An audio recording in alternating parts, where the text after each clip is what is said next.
If you have these two things, retire. It's literally that simple. The easiest retirement plan, the way to know if you're ready to retire, we're going to share with you again today because it's so doggone simple, and yet it works almost every time. Now, I have done this one before, and I just simply used a little notepad that I showed you how to do it.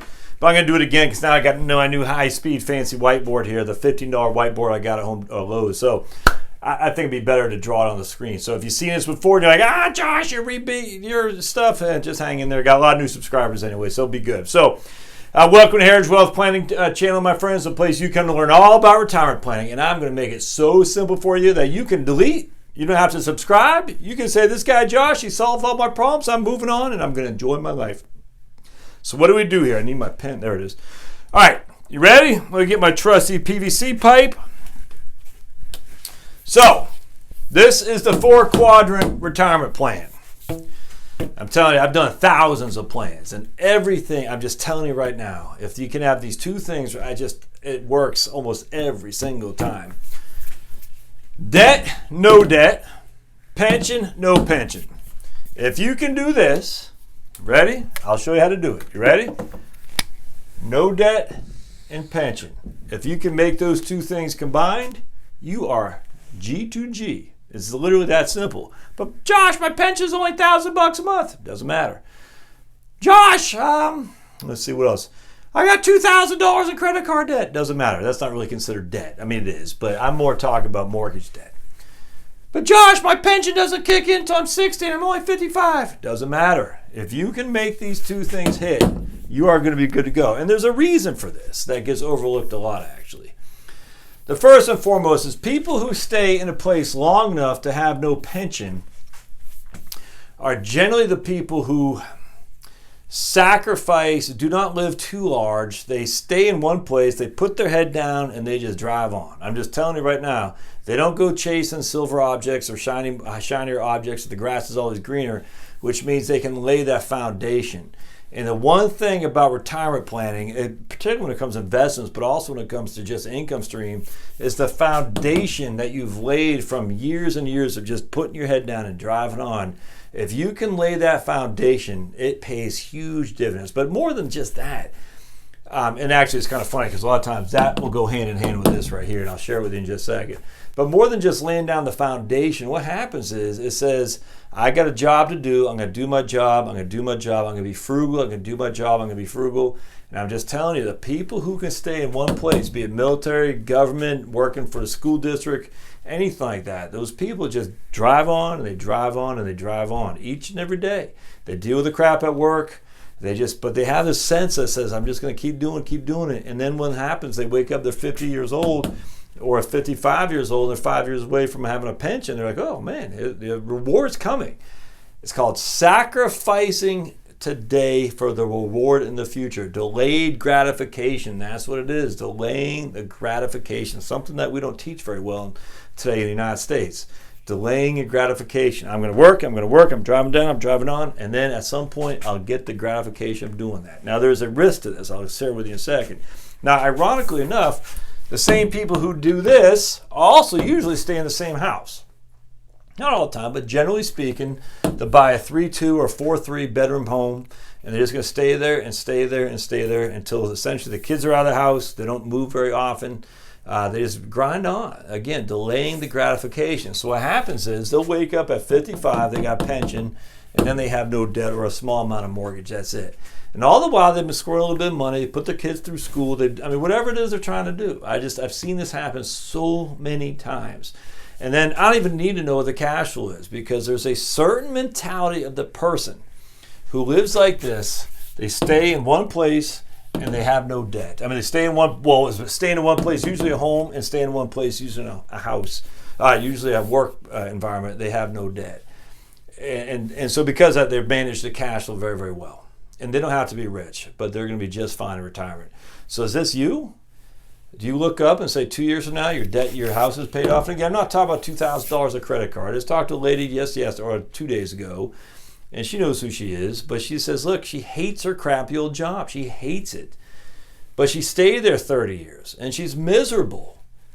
But she bought a house, cash money. She left crappy old California. And look, I love California. When I was growing up, man, California was like a dreamland to me. I'm just telling you right now. But nowadays, it's just crazy. I mean, in terms of traffic, the cost, the taxes, and God bless you going through all that with the fires. I can't imagine. But anyway, she left crappy old California because she was commuting 2 hours a day each way. And to move to the middle part of the country, paid cash money for a house. Sold her house in California, cash, got to buy a house now. She and her husband, no debt, and they have a pension. And we don't even have to go any further. I said, hey, let's say her name is Joni. I said, Joni, send me a check for $950. Your plan's done. Because that's what I charge for financial planning, $950.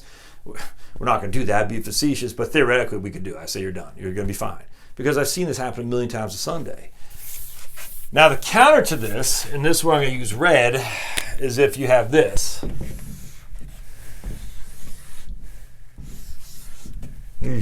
Now that's scary. That doesn't mean you can't retire, but that means you're basing your retirement on one thing in particular, which is something that's completely out of your control, which is the markets, be it the stock and or bond or insurance markets, insurance like annuities and whatnot.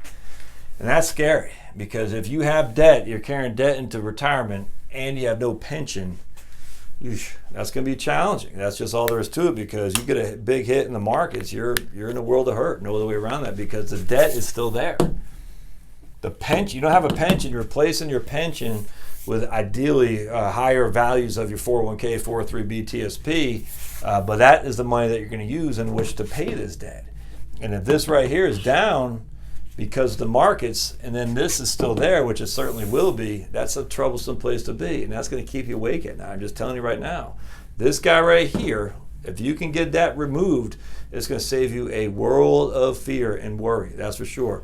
But if you have a big debt and you have no pension, if you got $1 million in a 401k and you have a house that's $200,000-300,000 on the mortgage on that, you're going to be sitting there thinking, if I take a hit like we did in 2000, 2001, and 2002, or again, October 2007 to March 9th of 2009, you're going to have a hard time going to sleep at night. I'm just telling you. Because don't forget, it's easy to say now, if you just could have hung in there to March 10th, you'd been fine. March 10th, we did not know was the bottom. In fact, if you go back to 2002, the market actually stopped declining from October 2002. Did you know that? There was what's called a dead cat bounce, but then in March of 2003, it had gone down again. And so we thought we're behind it in the latter part of 2002. We thought we're behind the market decline, but then it fell down again, and finally in March of 2003, it came back up. But I'm telling you right now, if that was you in retirement and you still have this debt, which is fixed, and then you don't have a pension, you're like, okay, we're out of the woods. October 2002 comes around, you're like, oh, okay, we're good. The market's coming back up. And then you see another decline. You're thinking, is that a dead cat bounce or is that, you don't know. But it's scary because you still have that to pay. Same thing happened again in 2007 to 2009. March 9th of 2009 was the decline, but you didn't know. You didn't know. Obama just was inaugurated 2 months previously. A new president with no experience, with all kinds of things, shenanigans going on for the Bush administration. Obama, and then he focused on, healthcare is weird. And so no one knew what was going to happen. But it happened where we got out from under that. But the people who had no debt and a pension were in a good place because all that was guaranteed. It was outside of their ability. They could not control it regardless. Now, they're probably worried about, I don't know, being in Chicago or Detroit, whatever those places were, Jefferson County, Alabama, where the pensions were getting cut back or theoretically were going to get cut back. They're probably worried about that. But it's completely out of their control. So they say, I can't control it. I'm not going to worry about it too much. I mean, this right here is out of your control, but these are money that you own. You're like, should I do something? What should I do? What should I do? What should I do? Oh no, gold. And then if you would have done that, you would have lost your shirt. So you don't want to be this. Ideally, you don't want this right here. All right, so let me just get my trusty little eraser here. This is what you don't want. Most importantly, you do not want to have debt. All right, so if you can have no pension and no debt, that's better. So let's do this. This right here is better than this right here. No pension and no debt. I'd much rather have no pension and no debt than debt at all. All right. Now, I dealt with the other day, military retiree. He's got a big pension and debt, but his pensions cover well more than enough for his debt. That doesn't bother me in the least. So of the four, we'd certainly want no debt and no pension. Pension to cover your debts. The two, which would I rather have? If I had a pension to cover my debt, I'd probably rather have the pension to cover my debt like this guy had. I don't see that often though, but if I had my choice between no debt and no pension or a pension and debt, I'd probably rather have my debt and a pension if my pension covered my debt. No debt and no pension, that's still pretty good, but you're still relying on the market to give you your cash flow. Yeah, I think I'd rather have that. So I'd rather have, obviously, no debt and pension, 1. I'm going to say if I have my pension to cover my debt, this would be 2, but that doesn't really happen. This would be 3, and that might be 3.5. If my pension is close to my debt but not quite there, and then, of course, this would be 4 right here. Not having a debt, no pension, that's the least thing you want to do, that's for sure.